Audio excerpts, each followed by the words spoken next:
Hello everybody, and welcome to today's webinar, IoT, the customer journey through the vendor landscape. I'm Justin Surgeon, and I'll be hosting today's session.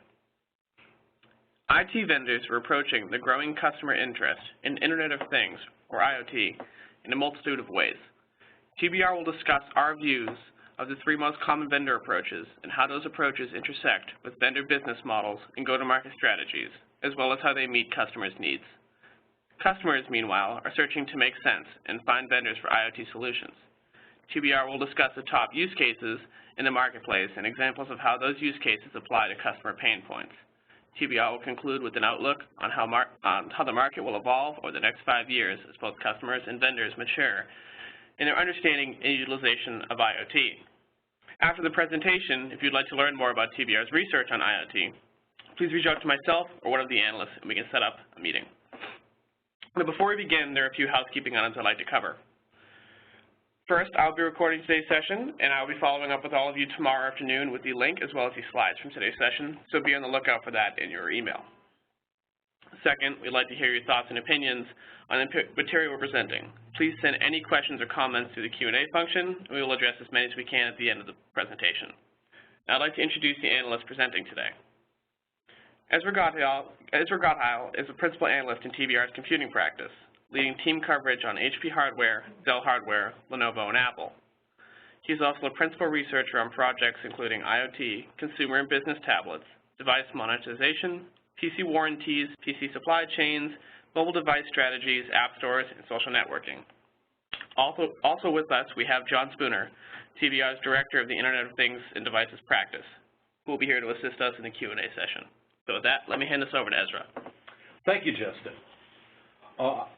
TBR has been developing a practice in IoT now for most of this year. And I want to say that this practice focuses on commercial IoT. We also have a practice in devices that includes consumer IoT. So this is a presentation based on what we've learned as we've done research in the commercial IoT space, looking at the various kinds of vendors and various kinds of projects that are being undertaken by customers in IoT. Let's just lay down some basic facts that are commonly accepted and are verified by our research. IoT has been around for a while, but it is accelerating. It's changing very rapidly at this point, and what we're looking at right now is a snapshot of the commercial IoT market. We are at a transition point. We're coming off of a long period of time where there was individual projects done by individual companies to solve specific tasks toward one in which companies are looking at the potential of IoT to improve or transform their businesses. We've represented this kind of situation as similar to climate change, where it's been happening for a long time. It's a very real thing, and there's a great deal of uncertainty about what the future holds for IoT. What we've concluded is that there really are two tracks in terms of companies' pursuit of IoT. There's the evolutionary and incremental track where companies seek to improve their efficiency or improve their customer experience through the use of devices to get information about their products or services to feed back into their current progress. This is still a big step forward for these companies, but it's a logical next step in their business model. And then some companies are using devices and the information for devices to make major changes in their businesses and business models. The data generated by IoT systems can be repurposed, brokered, and integrated with data from other sources to do things that are really quite new to a great number of businesses. Now, there's another way of looking at the two kinds of customers that maps only somewhat onto this pairing, but there's a relationship. That is to say, there are companies that have been doing IoT, that have systems that incorporate data from devices for quite a while, and then there's a lot of companies for which this is a new process. The companies that have been doing this for quite a while have largely been doing evolutionary and incremental work, but some of them have changed their businesses.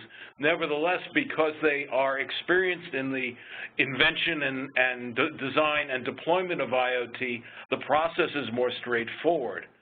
Many of the new companies are also looking for evolutionary and incremental change, but many of them are also looking for changes in the business model.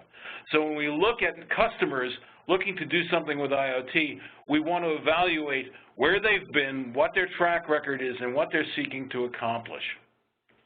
When we look at how IoT has penetrated various vertical companies, we end up with a distribution that's bimodal. At one end, oil, gas, and energy is a field where IoT has been deployed for quite a while. That is not to say that they are not, those companies in that vertical are not seeking new solutions. They've gotten a lot out of IoT as it's existed up until now, and they're constantly seeking for new opportunities. They are benefiting from one of the major accelerants behind IoT, which is much less expensive devices, much better networking, and IPv6, which is another major driver. However, in oil, gas, and energy, you see a situation where the scale of the business and the costs are incredibly high, and the businesses are quite often very broadly distributed physically, which means putting devices to work is helpful, as opposed to having machinery that's always being closely attended. Another space is manufacturing. This is one in which certainly the machinery is constantly being attended, but machinery is built to have sensors in it, and the information from those sensors have been consolidated and driven back to get more worth out of them, which is the basic definition of IoT, analysis and synthesis from data. And we've actually had IoT in the retail space for quite a while when you think of aggregating the information from point-of-sales devices in order to determine things like inventory and predict patterns. This has been going on for quite a while. The major pioneer in this space, of course, is Walmart. At the other end of the spectrum, we have verticals where there have been some IoT projects, but the potential of IoT is really relatively new and is just beginning to be explored, and we expect to see a great deal of growth in that area. So we see a division between the early adopters in this space and those who are looking at the opportunities that are presented by the newly available or less expensive technologies. Let's look at the IoT space in terms of the context. When you build an IoT solution, you have some new things. That's the little Lego block pulled up to the right, IoT hardware, the IoT network, the management for that network, perhaps the security for that network. That's relatively new in terms of IT-oriented products or projects, rather. But when you look at it, once these data are acquired, then we look at a situation where the picture is quite familiar. It includes a lot of pieces. We sometimes call them components, and they include things that are not hardware, that are quite familiar in terms of IT solutions. When you look at a full solution, and not all of them have all the pieces, but many of them have many of them, they are mostly IT solutions in terms of the number of different pieces that go into play. Once the data is acquired, it must be moved around, it must be secured, it must be analyzed, etc. And for that reason, a lot of what goes into IoT is already in place amongst the IoT vendors. And in the end, IoT solutions always are integrated, or virtually always are integrated with IT solutions, because when you have new data, you increase its value and the value of the data you already have by integrating that data, correlating that data, and seeing what can be extracted, what value can be extracted from the joining of your data sets. One of the projects we've done is we've developed a forecast of the incremental revenue to IT companies coming from IoT. And this is the top line. This is the they'll look at it broken down by the segments, the major segments of the IT vendor marketplace. And so what you see is continued rapid and even accelerating growth going forward, driven largely by the opportunities presented by less expensive devices, new networking, IPv6, and finally actually the hype around IoT. There's certainly a lot of hype here, but there's a lot of reality by the hype, behind the hype, and that reality is causing companies to invest in ways to drive their businesses forward using IoT. When they do so, they need the sensors, they need the sensor networks, they need all those things, but they also need a lot of common products and services that are familiar to the IT environment. When we look at what the vendors are seeing, we see that vendors have already been creating components that feed into IoT solutions, and in fact, most significant scale IT vendors have a considerable number of projects that we would now call IoT projects in their portfolio. They have IoT experience, but the experience they have is around the IT end of IoT, and they haven't integrated it, seen it as a separate opportunity, and they haven't found ways to coordinate it, so typically the companies don't even see this as IoT experience. It's compartmentalized into the various segments of their business units. And the IoT expertise is not communicated internally or externally explicitly. It's implicit that, of course, the project needs this sort of thing, we make that sort of thing, we can do it. The implications for when customers come to the project are that if you have experience with IoT, then you're able to move forward and do additional projects, because there's some challenges involved in doing any project with IoT. Once you've acquired that expertise and know how to do it, you can move forward. That's not true for vendors. Vendors have done IoT projects, but they haven't organized and understood the implications so that they can't, most of them cannot go forward and say, we've done a lot of this before, this is how we've done it in the past. That is a process that they are right now developing for the most part. There's some leading edge vendors, IBM is one of them, that has identified its past projects, they were often called Smarter Planet or things like that, that are relevant and leverage that expertise to help their customers make the transition into IoT. When you look at IoT, why is a transition necessary? Because IoT integrates new technology that hasn't been present in most IT systems up until now. This is the things technology. These are the sensors. These are the actual physical nature of the business behind which for which IoT is being built. And frankly, you know, the things technology is actually what does the business. So it's an older kind of technology than IT, and it's called operations technology. It's much more diverse than IT. It varies from vertical to vertical and from business to business, but it is data intensive. Things that in the past were done with analog data have been digitized now for many decades, and the thing is that the data is passed around the machinery or the shop floor and not integrated or fully leveraged. And the gateways that connect IT systems to the operations technology, to the sensors, are not only just a gateway in an architectural sense, but they're also a gateway between two parts of the companies.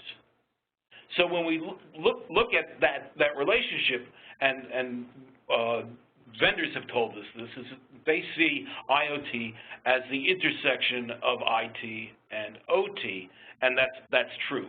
You've got mechanical things, physical things that are producing the goods and services that are the core of the business, and then you have IT that monitors core financials and information flow and things like that.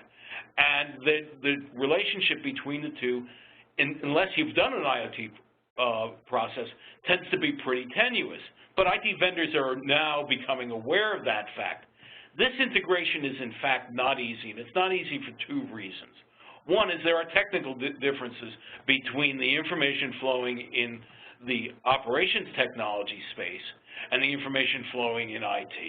And then there are cultural differences. These are two different sections of most companies. They have different standards of practice, they have different hiring practice, they have a different culture, and there's the not unfamiliar conflict between major departments here.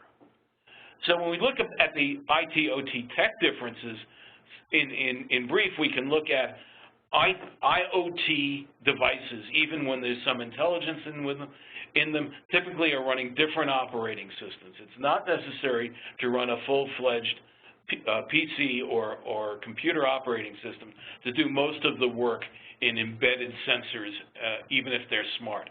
They run on different protocols, and they're standard protocols inside OT. Unfortunately, they differ in many cases from vertical to vertical.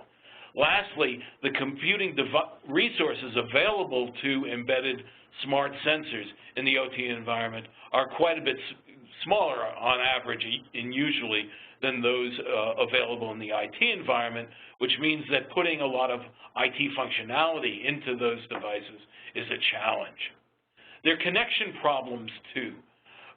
The big one is security. OT is often secured physically. It's simply, if people can't get to it, it's safe. Because in fact, it's isolated from a lot of information systems.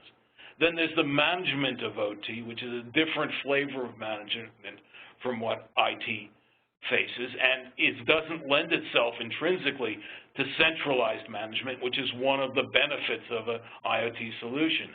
And then there's connecting them up to the main network, and that varies from solution to solution, whether they're mobile or physically dispersed or physically concentrated, whether they're wired or wireless, how noisy or obnoxious is the environment. There's lots of different networks, and in fact, we believe as these network standards emerge, they're going to be more than one of them because the physical requirements are different.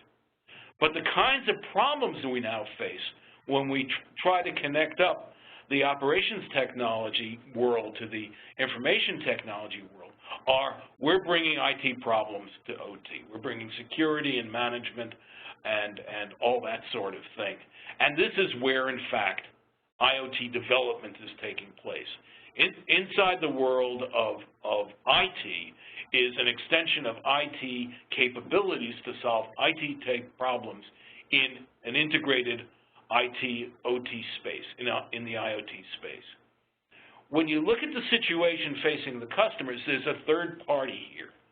So IoT is not just a problem of integrating IT and OT. Because it is so new, because the solutions are so specialized by vertical, specialized by company, because there are not a lot of established patterns of the kinds of solutions that will be most effective, there requires a great deal of integration of business management. Business management is driving this process. It is driving the choices. The choices are much richer when you look at things you can do when you're looking at new opportunities of bringing together your physical world and your information world. And it requires working together throughout the project, not simply at the beginning, not at the definition or invention phase, but all the way through, because the information that is being generated and synthesized in the IoT applications are critical to business.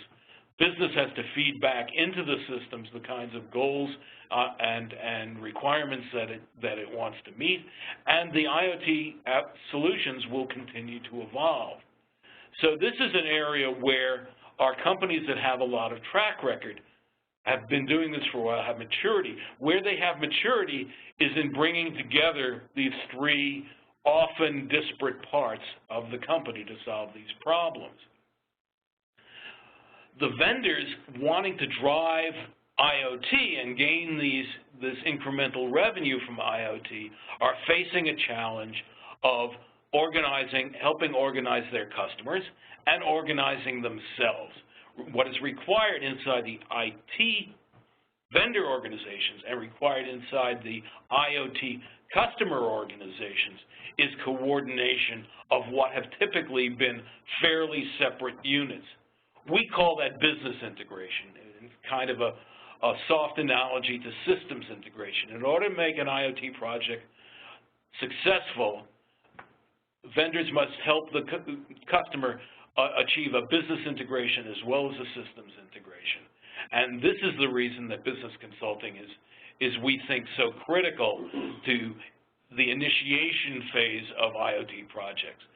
Then come in the other pieces, and the other pieces, many of them, are things that are already on the shelf in the IT vendors organization. Some of them are new, some of them are the devices and the devices security and management and networks. When we look at IT vendors going into this space, we see them in terms of three major categories. They're ones that have one or many of the pieces of the IoT solution. They may have software, they may have services, they may have hardware, they may have all of those things. They may have IT services as well. But the transformation services, the business consulting services that help a business choose what to do with IoT, to decide whether they want to transform or simply to fine-tune and streamline themselves, that's a major piece of the puzzle, and some of our vendors focus on that specifically. A few vendors have both high-end transformation services, strong business consulting practices, and technology products and services. And a classic example of this is IBM, and that's how we classify the vendors.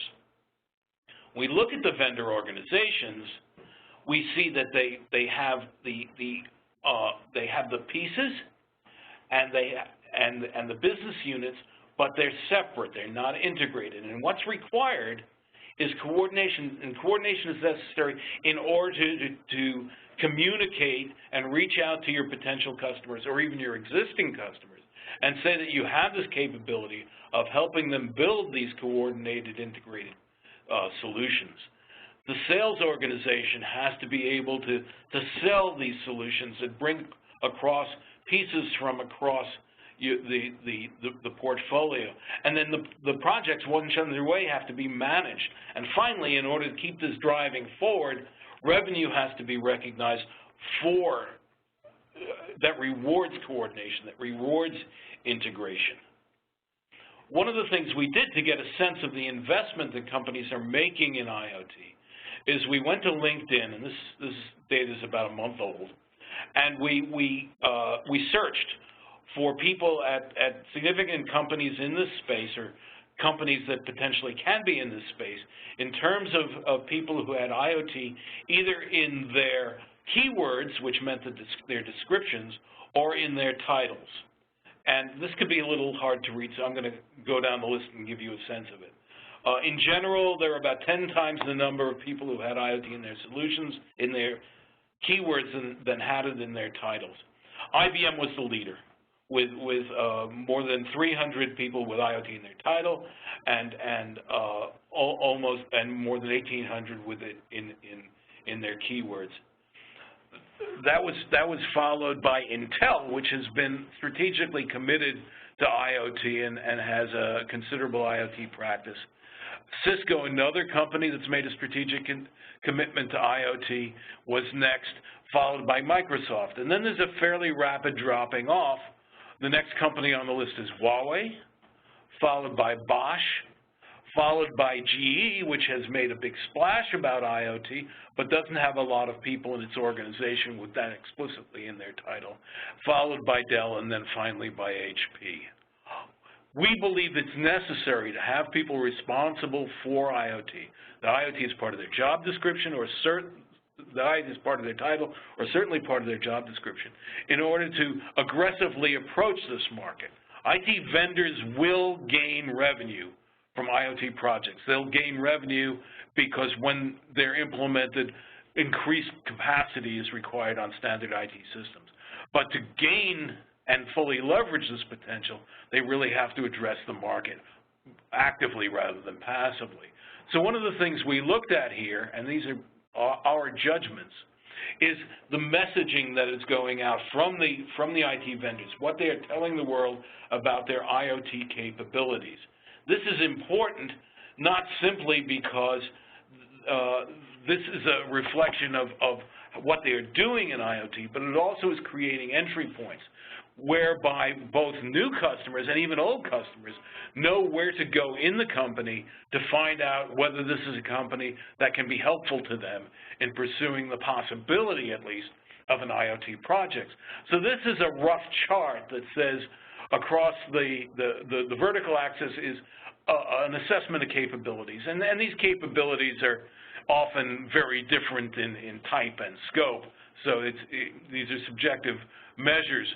What the company can do in the IoT space, and across the horizontal axis is how effectively they've communicated to the world that they are a significant player in the IoT space.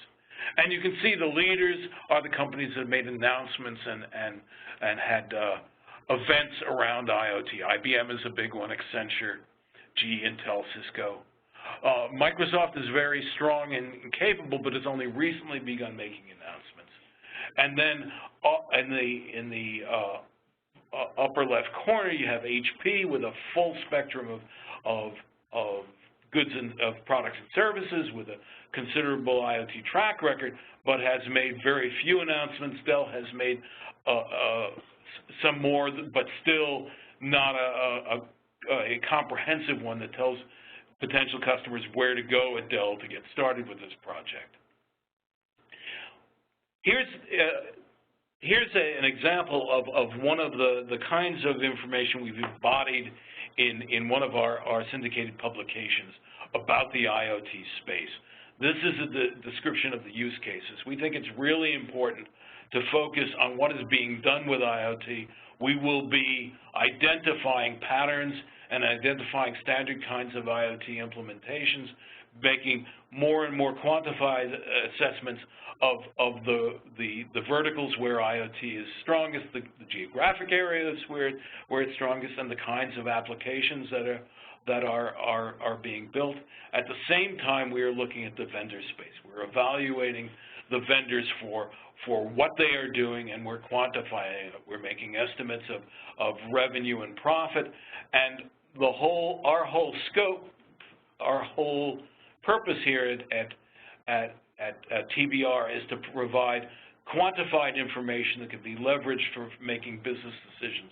So we're integrating this information into the forecast and into a benchmark so that companies that are interested in the IoT space can identify where they stand relative to their competitors, can identify the opportunities, and can move forward to take advantage of what we think is a major opportunity for IT as a whole to gain additional revenue, because through IoT, IT is delivering greater value to customer companies.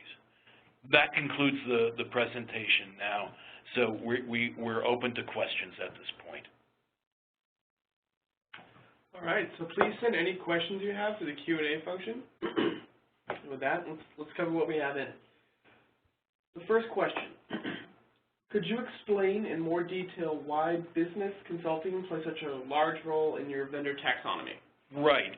So the situation here is that when you contemplate an IoT project, you say to yourself as a business leader, there's a lot of talk about IoT as a potential business enhancer, one that will give me the potential to move ahead of my competition, or even allow me to leapfrog and move into new avenues of business. And you read about projects, you read about a very diverse array of projects that apply specifically to specific businesses and specific verticals. And when you think about what your company can do, the choices are kind of intimidating. There's a large number of them.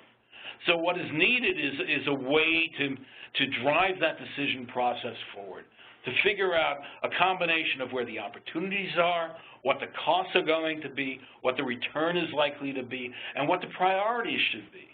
And for that reason, it is not simply a matter of IT consulting, how do I build it, but a matter of business consulting. What do I build first? And that is a door opener for companies that have that capability, and it is a necessary partnership for companies that may not have that capability in a particular vertical, because that's where the definition of these relatively undefined projects begin. When we look at other kinds of classes of IT products, we can see a lot of similarities. We know what a CRM does. We know what an ERP does. A lot of these are somewhat horizontal. So far in the IoT space, the applications haven't become horizontalized. They will, but right now it's sort of hard to know where to begin. All right, next question.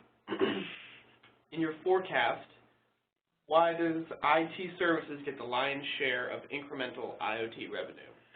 There's really two reasons for this. One is simply that IT services is the largest segment in the IT world. The other is these projects with somewhat unpredictable demand and a need for flexibility going forward are the kinds of places where the design typically calls for a considerable amount of outsourcing. And again, I've said there are two and there are three. The third one is that there's a lot of implementation here. So you don't necessarily keep your implementers on staff, and you quite often contract with service providers to help with the systems integration. Any other questions? Looks like we only have one more in the queue here. Excuse me. What is the role of consumer IoT, wearables, home automation, etc., in commercial IoT? So as we said, we have two new practices here at TBR relative to IoT. One is this commercial one, focusing on companies building IoT systems to advance their business. Another is consumer and individual purchase ones that have to do with the proliferation of devices that are bought one at a time by individuals or very small businesses. And we are developing a practice in that, and we will have a benchmark. We do have a benchmark that tracks that. In terms of the interaction, there are a number of them. Mainly they have to do with the availability of technology. Technology that's created for the consumer market, that comes over into the commercial market and makes commercial applications less expensive and more robust, and that's helping drive commercial IoT to a great extent. For some reason, this is called consumerization and not commercialization, and I don't know why. And secondly, there's an issue of awareness. That is to say, people thinking about the fact that they now have many devices that are connected and they offer them advantages, think about how that same sort of thing could help their businesses. Thank you. All right, so I think that's all we have for questions. So I'd like to thank Ezra for his presentation today, and thank you everyone for your attendance and for sending in your questions. You can follow the analysts as well as TBR on social media and all the links listed here. Please check out our pages on SlideShare and YouTube for our previously aired webinars. Now, before you sign off, I'd like to ask you to take a very brief survey on the material that's presented today. We're always looking to improve both what we present and how we present it, so your feedback is greatly appreciated. I'll leave the chat function open for another minute or so if people ask any last-minute questions for us to answer, and otherwise, thanks for attending. Have a good one.